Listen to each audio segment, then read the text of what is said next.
is a small, wind-beaten village in the English countryside, a place you will not find on most maps.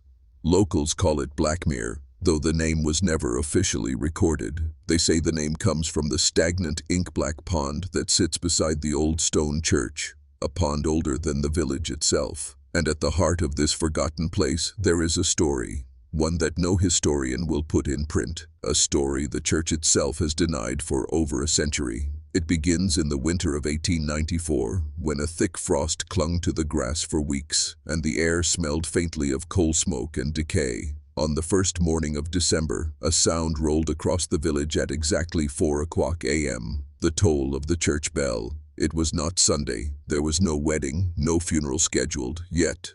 Before sunrise, a body would be found. The villagers whispered it was an omen. The older folk remembered their grandparents speaking of it, how in certain years the bell would toll once every few nights, always at the same time, and always followed by death.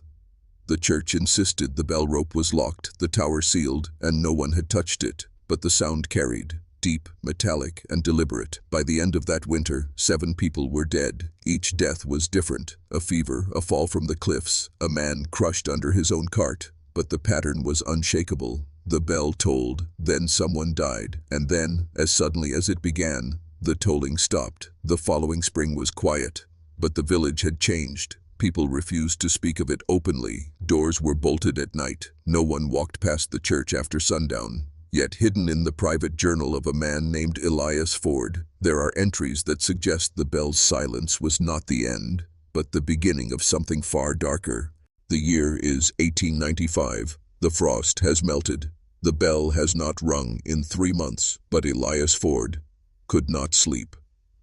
Elias was no ordinary villager. He was the church's caretaker, a quiet man in his late 50s who lived in a cramped stone cottage just 20 yards from the bell tower. He knew every creak of its beams, every draft that slipped through its walls. If anyone could explain the strange events of the winter before, it should have been him. But his private journal, later found hidden beneath a floorboard, paints a much stranger picture.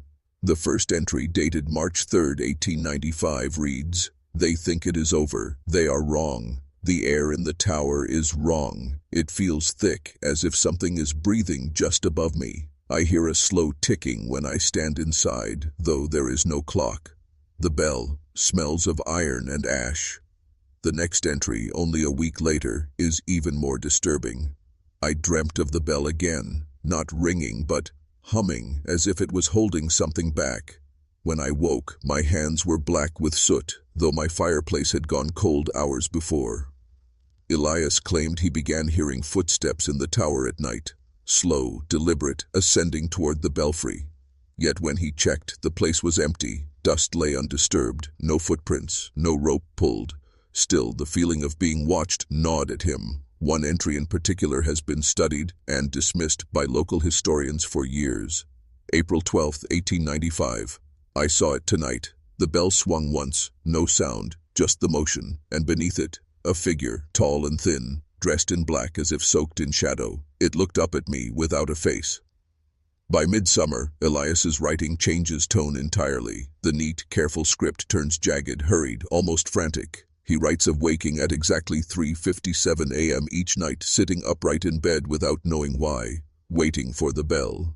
The journal ends abruptly. In early August, the final page contains only 6 words written in shaky, uneven lines. "When it rings, I will follow." 2 weeks later, Elias Ford vanished. The night Elias Ford vanished, the air was unnaturally still. No wind, no distant owl calls, not even the rustle of leaves. The moon hung low, swollen and pale, lighting the narrow lane between Elias's cottage and the churchyard like a silver blade. It was August 17, 1895.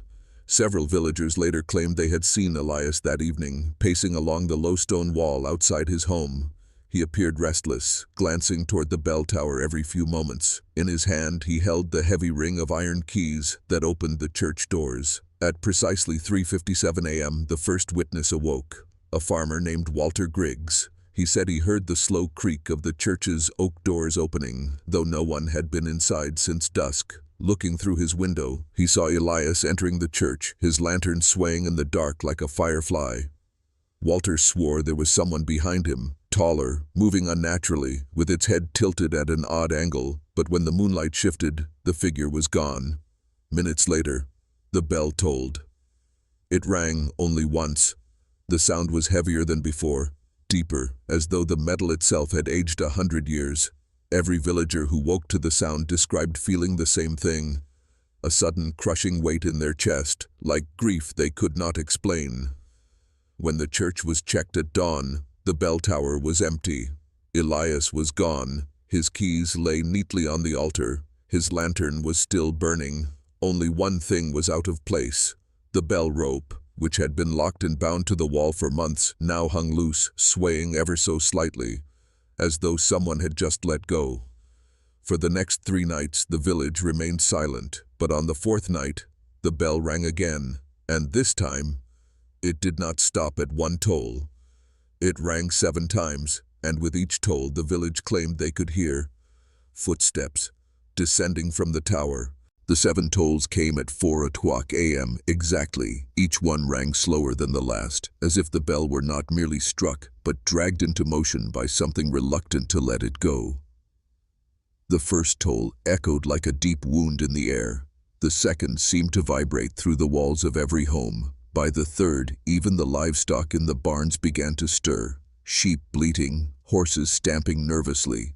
It was the 4th toll that chilled the villagers most, because it didn't sound like the bell at all. It sounded like another bell, smaller, fainter, somewhere in the distance, and yet the nearest church was miles away. By the 5th toll, windows began to shiver in their frames. A fine layer of dust fell from rafters and beams. By the 6th, an unnatural cold spread across the village, frosting over wells and water troughs, even though the summer heat had not yet broken. And then came the 7th. The final toll. It rang long, far longer than any normal bell should have been able to sustain. It seemed to stretch and bend in the air, like the sound was being pulled through time itself. When it faded, the silence that followed was almost painful. Not one villager dared step outside, but some heard footsteps, not inside the tower. This time they came from the street, slow, deliberate, pausing at certain doorways, the sound of something wet dripping onto the cobblestones. The next morning, 5 houses were found with strange chalk marks on their doors, crude circles with a single vertical line running through them. Those who lived inside swore they had slept through the entire night. That evening, an old midwife named Clara Mays made a chilling observation. The chalk marks matched symbols carved into the stones of the bell tower itself. Symbols she claimed were older than the church, older than the village, older than the country. By the following night, half the marked families had fled. But for the rest, the bell rang again. By the morning after the marks appeared, the village felt hollow. Half of the chalk-marked homes now stood empty, their doors swinging open, belongings left behind in haste. But for those who remained, fear was a constant weight. They barred their windows, locked their doors, and placed salt lines across thresholds. Some even painted crude crosses over the chalk marks, hoping to weaken whatever had claimed their homes. It didn't work. On the 2nd night after the markings, the bell rang 4 times, not 7. Each toll was sharper, faster, almost impatient. With the 4th toll, the street lamps outside the marked homes extinguished one by one in perfect sequence. Inside the houses, the temperature plummeted. Residents reported their breath fogging in the air. In one home, a young boy named Thomas awoke to find frost forming in the shape of handprints along his bedroom walls. Another family, the Rowdens, claimed they heard a deep voice speaking from the direction of the bell tower. They couldn't make out the words, but it repeated after every toll, as though answering some unseen question. By dawn, one of the marked homes was silent. Inside, the furniture was overturned, the walls scraped down to the bare wood, and the fireplace burned with black ash instead of embers. No one from that family was ever seen again. That day, the midwife Clara Mays returned to the tower to study the symbols. She found that the chalk marks on the homes matched every other carving on the tower's base, as if the bell was choosing its victims in a pattern. When she touched one of the carvings, the metal of the bell far above gave a single sharp clang, even though no wind moved and no one was in the belfry. Clara swore she felt something in her chest tighten, and that night her own cottage bore the chalk mark. The others begged her to flee. She refused. She said she had to see it through. That decision would be her undoing. Clara Mays was no ordinary villager. She'd been present at more births and more deathbeds than anyone in the county. She had seen fevers take whole families, heard the last breaths of soldiers, and once claimed to have spoken with a dying man moments after his heart had stopped. So when the chalk mark appeared on her cottage door, she didn't run. She prepared. That night, she lit every oil lamp she owned, arranging them in a perfect circle around her bed. She boiled water, brewed black tea, and set her rocking chair by the window that faced the bell tower. Her old shotgun leaned against the wall, though she doubted it would do any good. She watched the clock tick toward 4. At 3:57 a.m., the air shifted. The lamps dimmed, their flames guttering as though starved of oxygen. Outside, mist began to rise from the ground, swallowing the street. The shadows of the bell tower stretched impossibly far, bending at angles no shadow should. At 4 o'clock a.m., the bell struck. But this time it was one continuous toll, a sound so deep it made the glass in her windows hum. Clara clutched the arms of her chair as a vibration passed through her body, like something was pulling at her very bones. From the mist came movement, shapes. Tall, thin, swaying as though underwater, their heads tilted unnaturally, their limbs too long. They stopped at the edge of her salt line, their faces obscured in the fog. One of them raised its arm and pressed something against the air, and the salt hissed as though burned. The line broke. The figures stepped closer. Clara whispered a prayer, but her voice was drowned beneath the bell's endless toll. The air in her lungs turned cold. She could feel something pressing into her mind, a thought that wasn't hers. It was a question, a single, alien question. And when she answered, not with words, but with a thought of her own, the figure stopped. The toll ended. The mist dissolved, and Clara was gone. Her rocking chair still swayed, the shotgun untouched. The lamps flared back to life, their flames bright as day. But the chalk mark was still on the doors. By the time Clara vanished, the villagers could no longer dismiss the pattern. It wasn't random.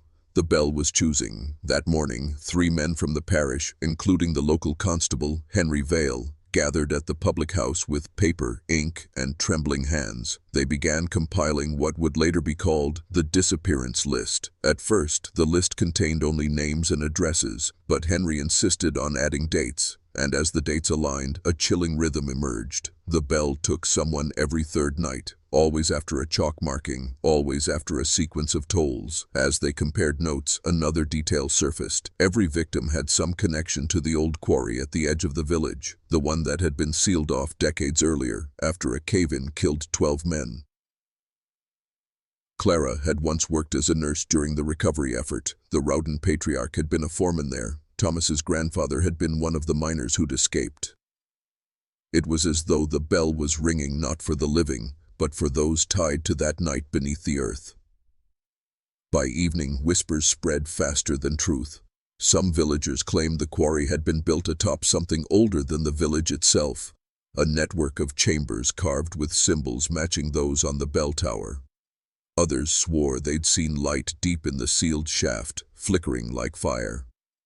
Henry ordered that no one leave their homes after midnight, but fear made people reckless. Families whose homes bore chalk marks fled into the woods, only to vanish there instead. Then came the most disturbing entry on the disappearance list.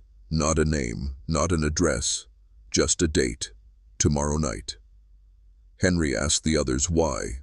The scribe, pale and sweating, simply said, "Because last night the chalk mark appeared on the church itself, the bell tower." The villagers had never feared the church. It was their sanctuary, the one place the darkness seemed to respect. Until now. At dawn, Henry Vale stood at the base of the bell tower, staring up at the impossible. The chalk mark, the same crude symbol that had preceded every disappearance, was smeared across the heavy oak door, but this time it was larger, stretching nearly from the ground to the iron hinges above. The edges of the mark still crumbled fresh, as if drawn only hours ago. Henry reached out to touch it. The chalk felt damp, almost oily, and it left a faint sting in his fingertips. He pulled back quickly. By noon, word had spread, and the square filled with villagers. Some wept, some shouted, others crossed themselves in silence. No one dared open the door. The vicar, Father Gresham, emerged from the rectory. His voice shook as he spoke. "If the bell tolls for itself, then there will be no sanctuary left. We are all marked." Several villagers demanded they remove the bell entirely, but others argued if the bell had been here for centuries, who was to say removing it wouldn't bring something worse? The quarry legends, the whispers about ancient chambers. What if the bell was holding something in rather than calling it out? That night, the sky changed. Clouds rolled in, unnaturally fast, blotting out the moon. The air was heavy with the smell of iron and wet stone. At 4 a.m. the bell began to toll, but this time it wasn't the measured, deliberate toll they knew. It was frantic, erratic, almost afraid. The sound cracked the air, rattled the timbers of homes, made the ground quiver. Flocks of birds erupted from the woods, wheeling madly against the wind. In the square, the tower's lantern windows glowed, but not with candlelight. This light was pale, blue-white, and seemed to pulse in time with the bell's uneven rhythm. Then between strikes they heard it, a second bell, faint, distant, coming from somewhere deep underground. When the last toll faded into the night, silence didn't return. Instead, that second bell kept ringing, slow, deliberate, and impossibly far below the surface. Henry Vale knew the direction, so did every other villager standing in the square. It came from the quarry. The group hesitated. The quarry had been sealed for decades after the collapse. The earth itself had been their barricade, its jagged rocks acting like a warning, but now the sound seemed to push against that seal, vibrating through the ground. Henry, Father Gresham, and 3 other men, Will Tanner, the blacksmith, Elias Green, the gravedigger, and young Sam Hollard, barely 20, gathered their lanterns and rifles. They moved toward the quarry, the rest of the village watching from doorways. The path was overgrown, the air colder with each step. When they reached the rusted gates, they found something no one expected. The heavy chains were snapped, as if wrenched apart from inside. The padlock lay on the ground, twisted in a way no human hands could manage. Beyond the gates, the earth sloped downward into darkness. The sound of the second bell was louder here, its tone lower than the church bell, each strike echoing for seconds. The vibrations traveled up their legs, through their bones. Halfway down the path, Will spotted symbols carved into the rock walls. The same crude shapes as the chalk marks, but older, deeper, and worn smooth by time. "Who carved these?" Sam whispered. No one answered. At the bottom, they reached the collapse site, or what used to be the collapse site. The boulders that had sealed the mine were scattered outward, as if blasted from within. A narrow black tunnel yawned before them, the sound of the second bell now deafening. Father Gresham stepped forward, his lantern shook in his hand. "Whatever is down here, it's been waiting." They entered the tunnel. The air was damp and foul, carrying a metallic tang. The sound grew until it was no longer heard with the ears but felt in the chest, in the teeth. Then they saw it. Light ahead, not lantern light. Something pale and rhythmic, like the glow in the bell tower. The tunnel widened abruptly, and the 5 men stepped into a cavern so vast their lantern light barely touched the walls. The pale glow came from the center, a stone platform suspended over a pit by 4 thick chains. Hanging above that platform was the second bell. It was larger than the church bell, but its surface wasn't cast from smooth bronze. Instead, it seemed built from pieces, jagged plates, blackened iron, and slabs of weathered stone bound together with something that looked disturbingly like sinew. Its surface crawled with the same markings they had seen on the rocks and in the chalk. Only here, the carvings pulsed faintly, as if alive. The bell swung slowly, though no wind touched it. Every time it struck, the chains trembled and the air shook. The sound was impossibly deep, rolling through their chests like a heartbeat too large to belong to anything human. Below the platform, the pit gaped open. When Henry leaned forward, his lantern revealed nothing but darkness, a darkness that seemed to absorb the light rather than reflect it. Yet every few seconds a shape shifted far below, too large to comprehend. Father Gresham fell to his knees. "These chains aren't holding the bell. They're holding it," he whispered. Elias the gravedigger pointed to a slab near the base of one chain. On it was a crude depiction of a village, their village, with a bell tower above it. Beneath the village, another bell was drawn, and beneath that, a shape made of spirals and teeth. The implication was clear. The bell wasn't a warning. It was a lock.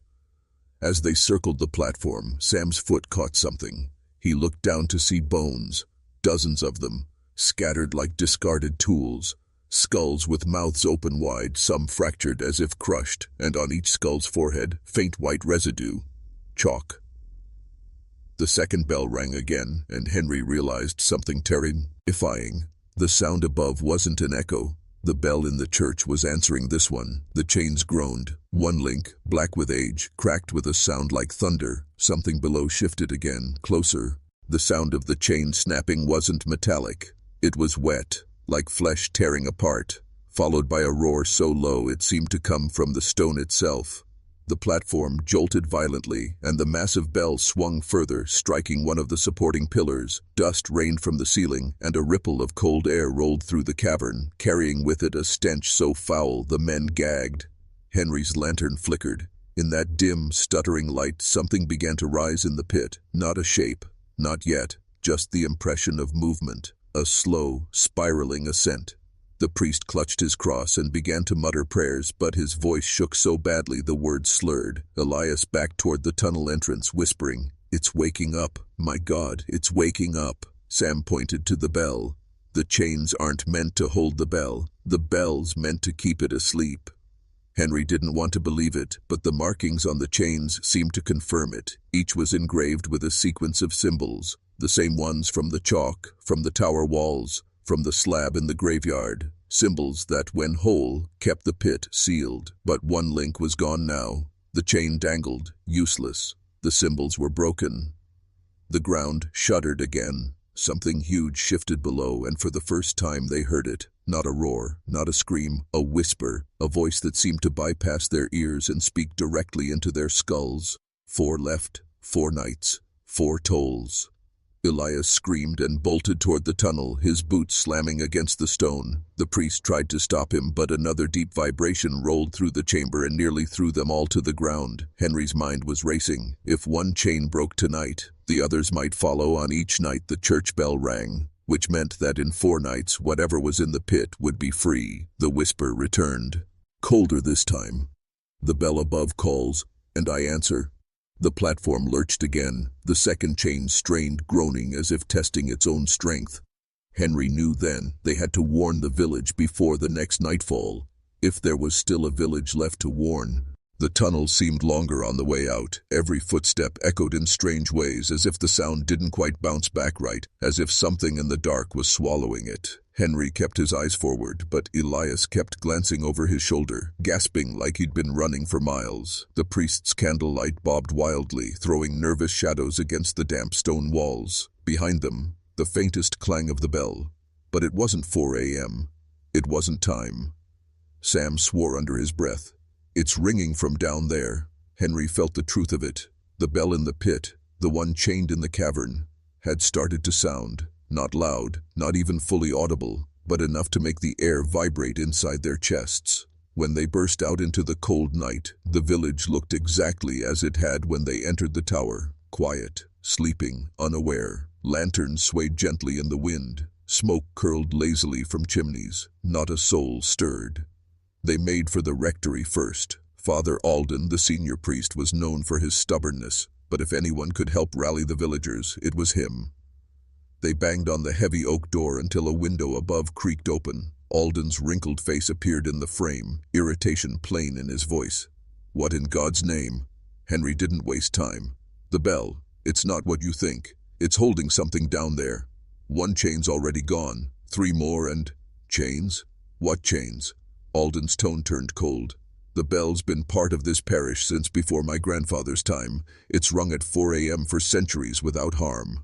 Because the chains were intact, Henry snapped. One's broken now. We heard it speak. The older priest's expression didn't change. He simply closed the window and muttered, "You've been down there when you were told not to. Get out of my sight." The 4 men stood in stunned silence. From the belfry above, too, a real 4 a.m. bell began to toll. Henry's stomach turned to ice. Somewhere far below, in the pit, the other bell answered. The echo of the 2 bells, one above, one below, lingered in the air long after the final toll. It wasn't just sound anymore. It was weight. You could feel it pressing against your ribs, crawling under your skin. Sam was the first to speak. "We have to warn them all. Now, wake the whole damn village." Elias shook his head slowly, eyes fixed on the black outline of the church. "You don't understand. They don't want to be warned." "What do you mean?" Henry demanded. Elias's voice was barely above a whisper. "The 4 a.m. bell. It's not just tradition. It's agreement." That stopped everyone cold. Before Henry could press him, the sound of footsteps came from the lane ahead.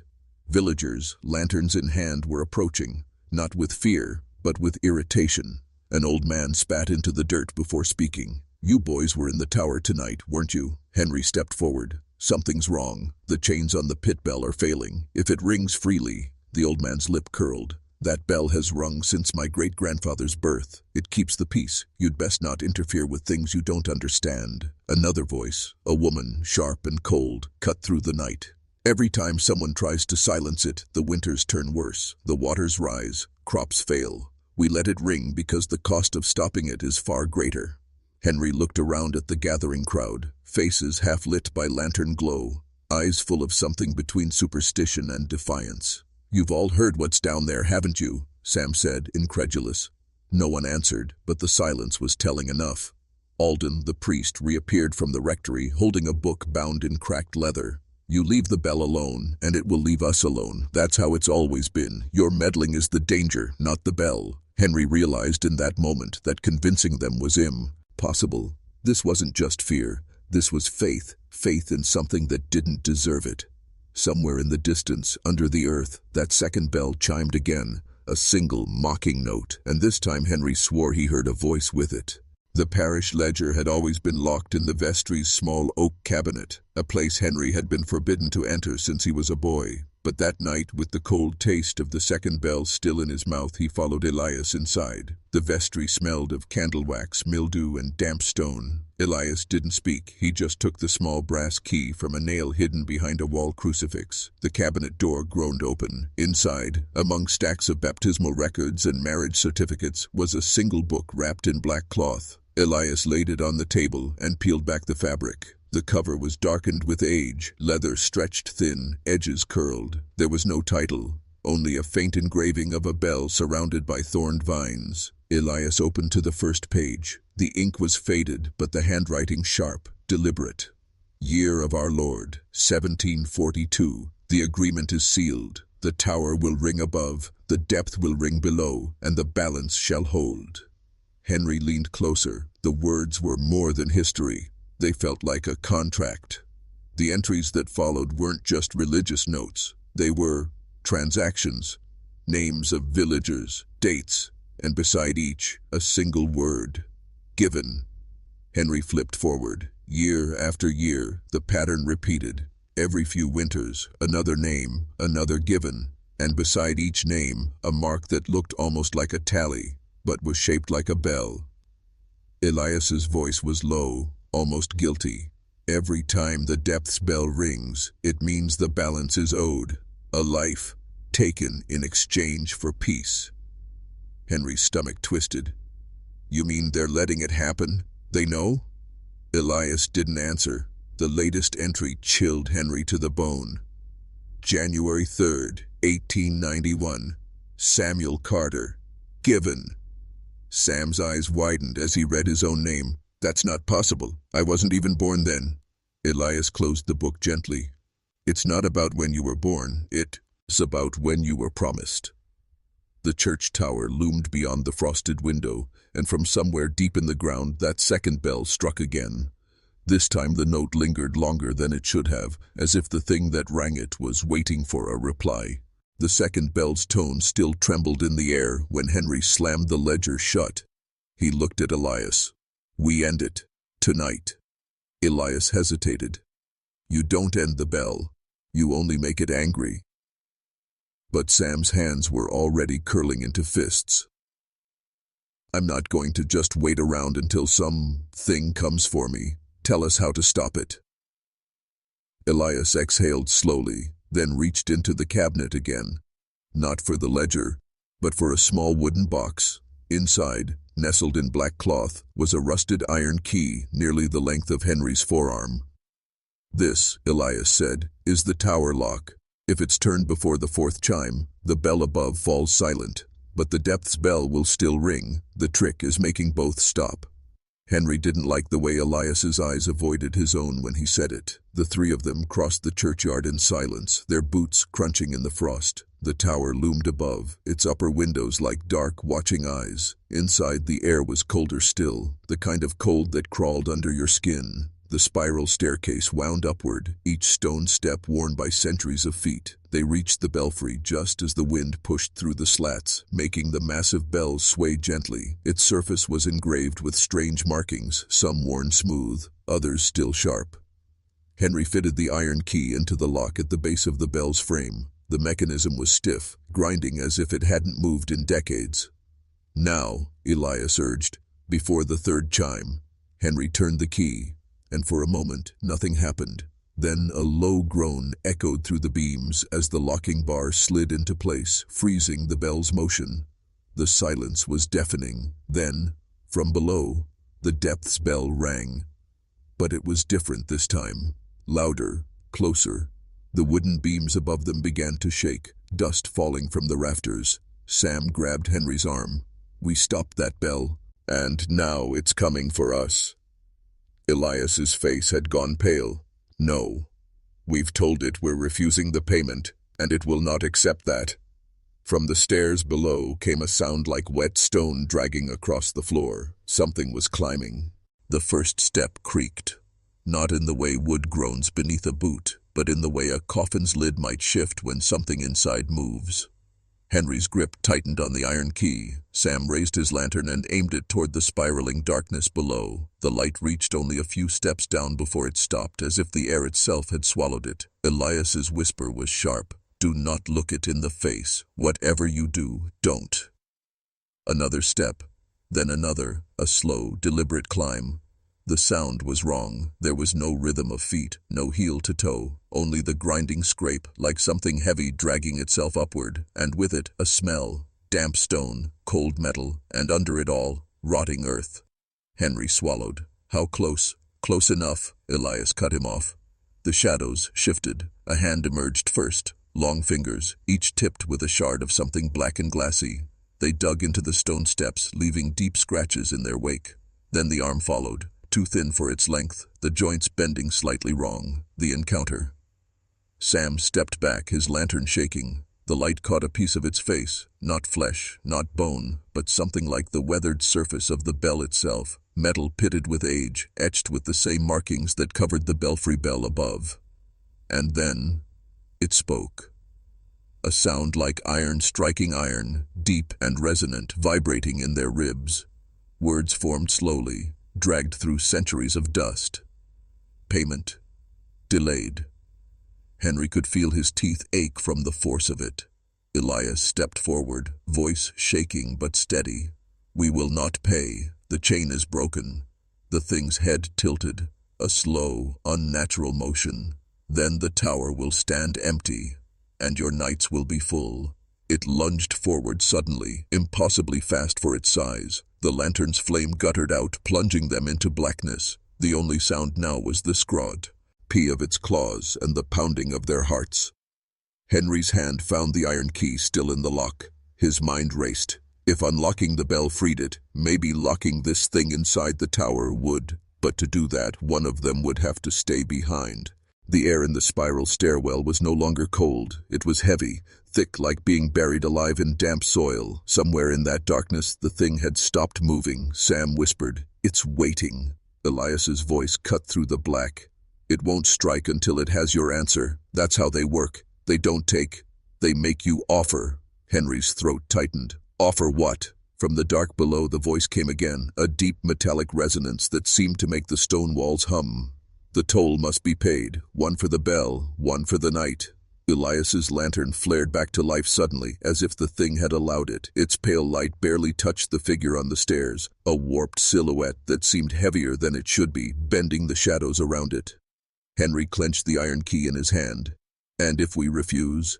Then the bell will ring until your bones forget sleep." Sam's eyes darted between Henry and Elias. It's a bluff. It has to be. These, these are just old village stories.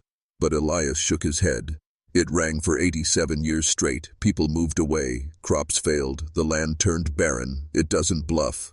Henry took a step forward, heart pounding. We'll make you a deal. The head tilted again, slow, deliberate. Speak. You get your toll, Henry said, voice firm. But it won't be one of us. It'll be what you really want. The chain from the belfry, the one with your mark on it. That chain holds your bell. Without it, the toll is broken forever. The thing was silent for a long, suffocating moment. Then a sound, low, resonant, that might have been a laugh. You would free me. No, Henry said, gripping the key. We would end you. But in exchange, you let the village be. You stop the ringing, forever. The voice dropped to a whisper, like the edge of a blade on stone. Break the chain, and you'll see the night, as it truly is. The lantern flickered, and when the light steadied, the stairwell was empty. Sam exhaled shakily. Did it agree? Elias closed his eyes. No. It warned us. The stone steps spiraled tighter as they climbed, the damp air giving way to something sharper, a metallic tang that stung the throat. Above them, the faint sway of the massive bell could be heard, groaning on its chain. The hour was close. Henry's eyes locked on his pocket watch, 3:54. 6 minutes until the toll. Every step was agony. The wood of the banister was slick with centuries of dust and oil from hands long dead. Each groan of the ancient structure seemed to carry a warning. Elias, leading the way, muttered, "It knows we're coming." Sam glanced over his shoulder, the black void of the stairwell below them swallowing the lantern light. Then we climbed faster. Halfway up they heard it, the faint chink of metal. The chain wasn't still anymore. It was tensing. Henry called out, "If it starts ringing early." "It won't," Elias interrupted, but his voice lacked conviction. The light from above grew stronger, not the warm orange of lanterns, but the cold silver of the moon pouring through the open slats of the belfry, and with it came the sound, a low vibration like the world itself drawing breath. They reached a warped oak door, its surface scarred with strange marks, circles within circles, etched deep into the grain. "This is it," Elias said, fishing a rusted key from his coat, but when he tried it, the lock refused. Sam stepped forward, lifting his boot. One hard kick, and the door splintered open. The bell loomed above them, monstrous in size, its surface covered in blackened etchings that seemed to crawl in the shifting light. The chain that held it was thick, iron links twisted into unnatural shapes, almost like knotted fingers. Henry's gaze fixed on the center link, stamped with the same sigil from the church's altar. "That's the one," he whispered, but before they could move closer, the air shifted, hard. The lantern blew out. From the bridge, the shadows above the bell came a whisper, stretching and curling through the rafters. "You climb to end me, but you climb into my mouth." The bell swayed, not by wind, but by breath. The vast chamber seemed to shrink around them as the bell shifted on its chain. The sound was not a simple creak. It was wet, as if the iron itself had lungs. Henry's fingers gripped the cold railing. "It's alive," he muttered, voice barely audible over the growing hum. The bell inhaled. The sound was a hollow, rattling draw of air, pulling loose dust and scraps of paper toward its gaping mouth. The temperature plummeted instantly. Frost laced the chain. Their breath crystallized in the moonlight. Elias stumbled back. "It's feeding." Before he could finish, the exhale came, a violent blast of air that reeked of damp stone and rotting earth, sending them staggering. Sam's lantern flickered back to life as if some unseen hand had relit it, but the glow was wrong, pale blue, cold, and barely enough to see by. The etchings on the bell writhed, rearranging into symbols none of them recognized. The shapes shifted between letters and faces, screaming faces, mouths stretched wide, eyes imploring. One of the faces blinked. Henry's voice cracked. It's holding them inside." The bell swayed further, each swing accompanied by that bone-deep hum. The vibration worked its way into their chests, syncing with their heartbeats. Sam clutched his chest, coughing. "It's taking my rhythm." Elias moved toward the chain, fumbling for the talisman they'd taken from the church altar. "We have one chance to stop it. When it strikes 4, the whispering from above intensified. No longer words, but something deeper, older. The kind of sound that didn't travel through air but directly into bone. They all heard different things in it. Henry heard his late wife calling his name. Sam heard the voice of his father telling him to turn back. Elias heard nothing, and that frightened him most. Henry's watch ticked louder than the bell. 3:59. The air pulled back into the bell agade, and harder this time, dragging at their coats, their hair, their very skin. It wasn't just breathing anymore, it was preparing to scream. The final minute before 4 a.m. felt stretched, each second a lifetime. Outside, the village lay silent, the mist unmoving, as if the whole world was holding its breath with them. Henry's trembling fingers dug into the railing. Sam braced himself against the wall. Elias, clutching the talisman, stood squarely beneath the chain. The bell moved. Slowly at first, an ancient, deliberate sway, then gathering speed with unnatural force. The sound that followed was no simple toll. It was a roar, a shockwave that ripped through the tower and down into the ground beneath their feet. Dust exploded from the walls. The floorboards groaned like something alive. The hum from before became a scream. Layered, human voices shrieking in pain, fury, and desperation. Dozens, maybe hundreds of them, trapped in one unending note. Sam clamped his hands over his ears, but it didn't help. The sound wasn't heard. It was inside. Henry shouted, his words lost in the noise. "Now, Elias, now!" Elias raised the talisman high, the carved bone and silver gleaming in the flickering blue light. He slammed it against the chain. A blinding flash. The chain screamed, metal on metal, but more like a living thing being torn apart. The bell convulsed, twisting as if resisting. The air warped around it, and for a moment Henry thought he saw shadowy shapes spilling from its mouth, ragged, skeletal, clawing toward the open air. Another swing, another blast of voices, louder this time. But the talisman burned white-hot in Elias's hands, the chain splintering under the impossible force. Sam lunged forward to help, gripping the chain with bare hands. His skin blistered instantly, but he held on. With a final gut-wrenching shriek, the chain snapped. The bell didn't fall. It rose. It floated just for a second, suspended in the freezing air, spinning slowly, and then, with a thunderclap, it vanished. Leaving nothing but an echo and a sudden, suffocating silence. They collapsed, gasping, the air thick and heavy again. Henry glanced at his watch, 4:01. But deep in the ringing of his skull, he swore he still heard one voice whispering his name. The first rays of dawn crept over the horizon, brushing the fog with pale gold. For the first time in 3 nights, the mist moved, not swirling in its usual restless patterns, but thinning, breaking apart like an army in retreat. Henry stood at the tower's edge, staring at the village below. What he saw was both relief and something far stranger. The rooftops, once slick with frost, steamed in the morning light as if shedding a fever. Chickens wandered freely in yards that had been empty for weeks. Dogs barked again, not in fear, but with the ordinary hunger of life returning. Yet in the far distance, near the old cemetery, the earth looked wrong. Freshly turned, mounded in strange shapes, as though something had clawed its way out during the night. Sam limped to Henry's side, his blistered hands wrapped in torn cloth. "Do you feel it?" he asked quietly. Henry nodded. The air was lighter, yes, but underneath was a pulse, faint, slow, like the heartbeat of something vast and sleeping just below the surface. By mid-morning, villagers emerged from their homes, eyes darting to the bell tower. An old woman crossed herself. A farmer stopped in the road, staring at Elias with a look halfway between gratitude and fear. Elias said nothing. He sat on the steps of the tower, the talisman clutched tightly, his knuckles white. The silver was blackened now, the carvings warped as if they had been scorched by something far hotter than fire. Inside the belfry, there was nothing where the bell had hung. No marks on the beams, no scorch, no dust, just emptiness, as though the thing had never existed at all. But Henry knew better. The ringing still echoed faintly in his bones, and when he closed his eyes, he could see flashes.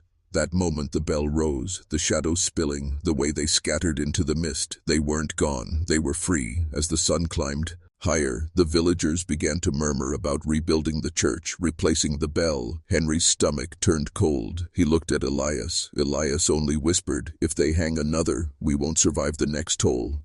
By midday, a small group of men had gathered at the edge of the old cemetery, tools in hand. They said it was just to check for damage after the storm, but Henry knew better. The earth there had been disturbed, and not by wind or rain. The soil, black and wet, had been lifted from beneath, as if something had pushed upward from inside the graves. Not all the mounds were over burial plots. Some rose from spaces where no grave markers stood at all. A young farmhand named Caleb drove his shovel deep and struck something solid. The sound was not the dull thunk of wood, but a sharp metallic ring. The men crowded around, scraping the dirt away. They revealed a curved surface, tarnished, pitted with age, but unmistakably shaped like part of a bell, smaller than the one that had hung in the tower, yet carved with the same warped symbols Elias had been studying for weeks. Elias appeared at the cemetery without being summoned, as though the object had called to him. He crouched beside the fragment, his face pale. "This isn't bronze," he murmured. "It's older, and it's not forged by any human method I know." The men exchanged uneasy glances. Caleb, trying to lighten the mood, gave the fragment a small tap with his shovel. The sound was awful, too low, too deep, vibrating not just in their ears but in their chests. One of the older men stepped back, covering his ears. "Feels wrong," he muttered, "like it's inside my head." Elias straightened, voice urgent. "Bury it again, all of it, seal it." But curiosity had already taken root. Another farmer called from a few yards away. He'd found a second piece, half buried in the roots of a leaning oak. Henry saw Elias's hands trembling. If these pieces were here, then perhaps the bell that had vanished from the tower wasn't the first. The villagers kept digging, their shovels biting into the wet earth. Each strike bruised up more fragments, each one humming faintly, as if eager to be whole again. And in the distant woods beyond the cemetery, the mist had stopped retreating. It was watching. By evening they had uncovered 6 fragments. Each was oddly shaped, not quite fitting together, but all etched with the same alien markings. They were heavier than they looked, as if each shard carried not just metal, but the weight of something unseen. Henry noticed it first. When the fragments were laid within a few feet of each other, the air between them seemed to quiver, like heat waves over summer roads. Then came the sound. It wasn't music. It wasn't even a proper tone.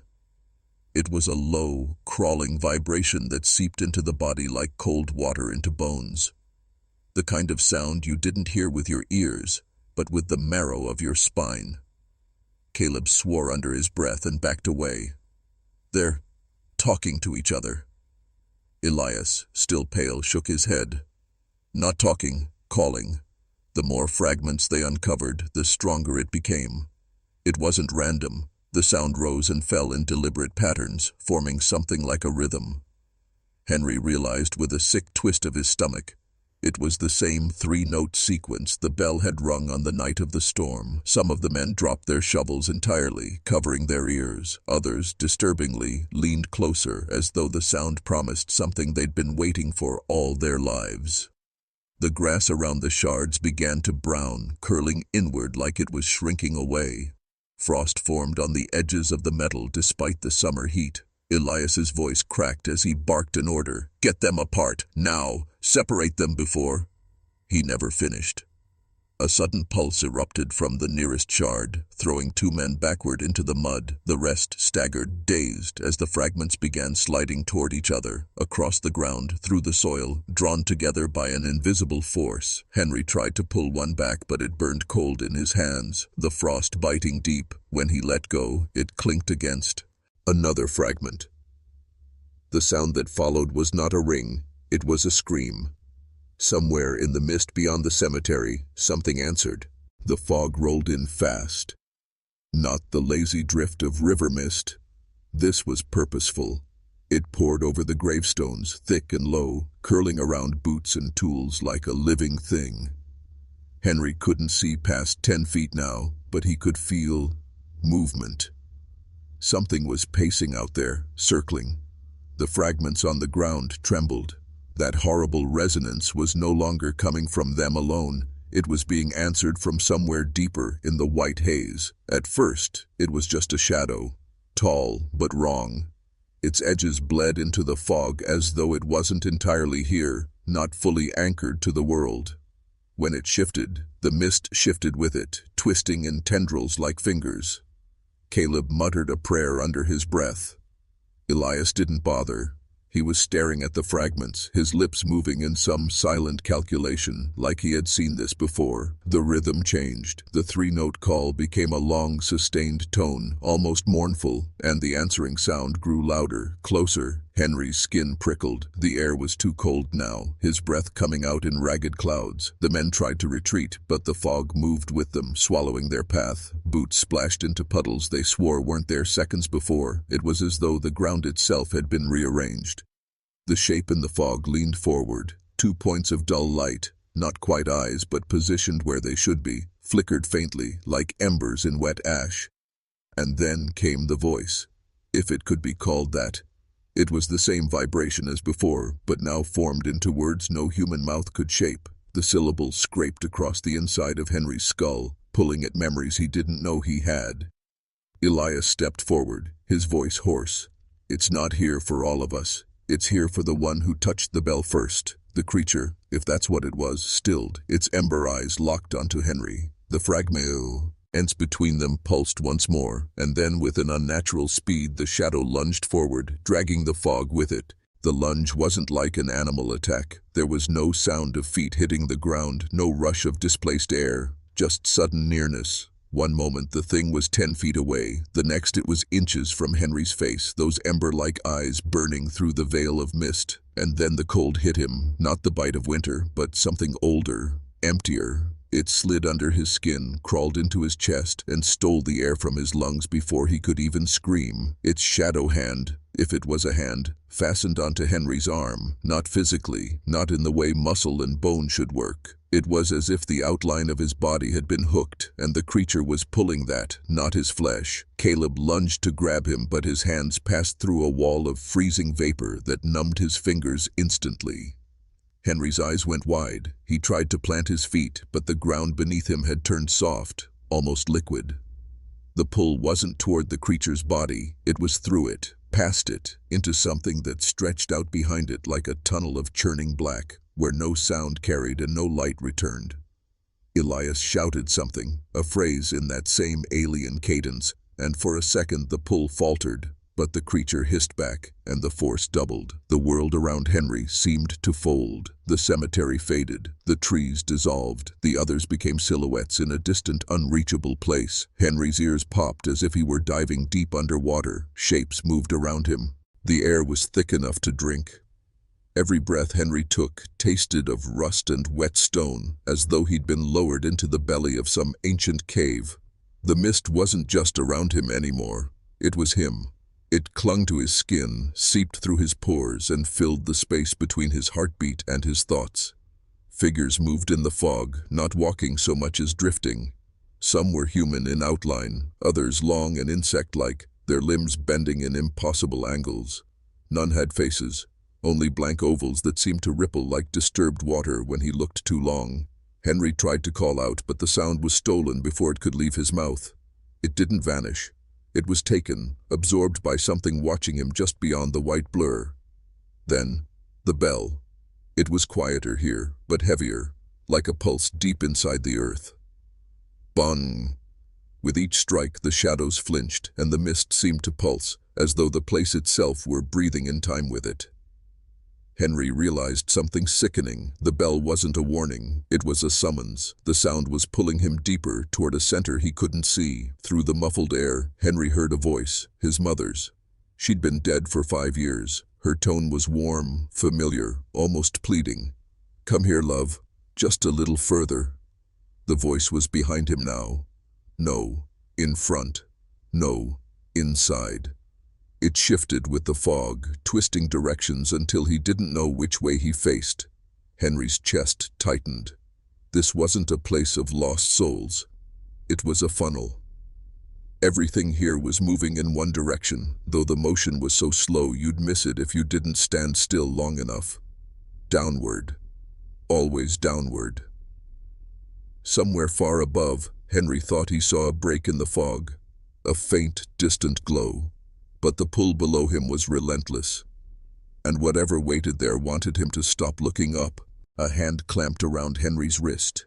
It came from nowhere, sudden, desperate, and ice-cold.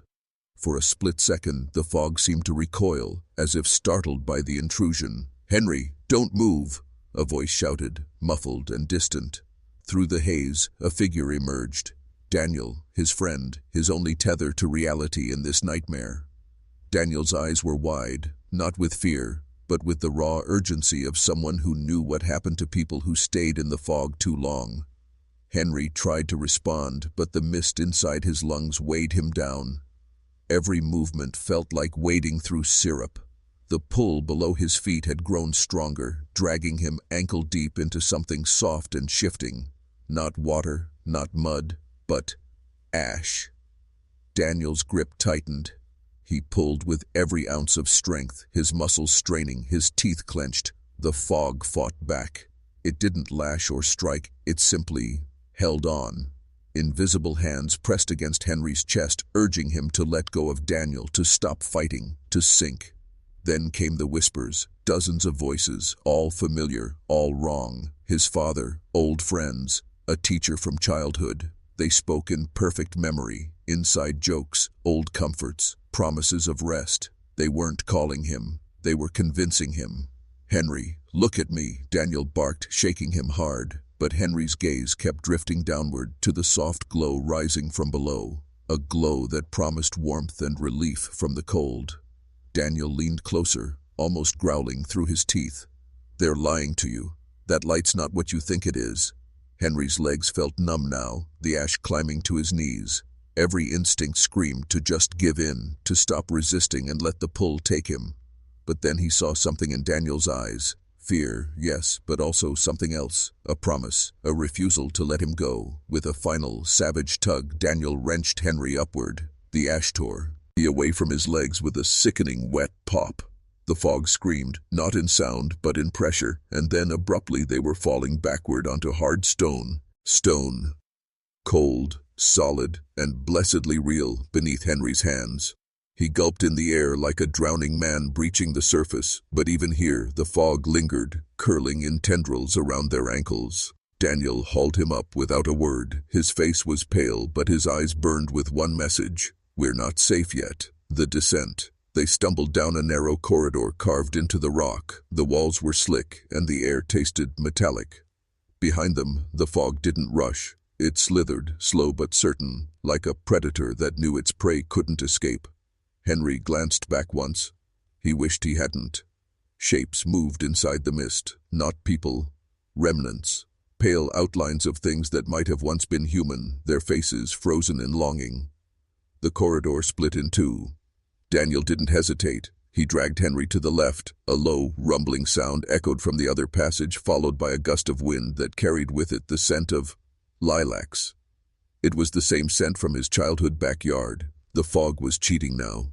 It was pulling pieces of his mind into reality, trying to invite him back. They reached a jagged opening in the rock, moonlight spilling through. The outside air was thin and sharp, cutting through the heavy fog in Henry's lungs. Daniel shoved him forward. "Go!" Henry scrambled through, his hands clawing at the rough stone, until at last he collapsed on open ground. Daniel followed, rolling onto his back. They lay there in silence, chests heaving, the night sky stretching endlessly above them. At the mouth of the cave, the fog lingered like a living thing denied its meal. It pulsed once, as if breathing, and then withdrew, curling back into the darkness. But just before it vanished, Henry swore he heard it. A single voice, soft and almost kind. "We'll be here. When you're ready." Henry sat up, shivering. Daniel didn't speak. They both knew whatever that place was. It hadn't let go. It never would. The wind picked up, carrying with it a faint scent of lilacs. Henry closed his eyes, and for the briefest moment, he almost missed the fog.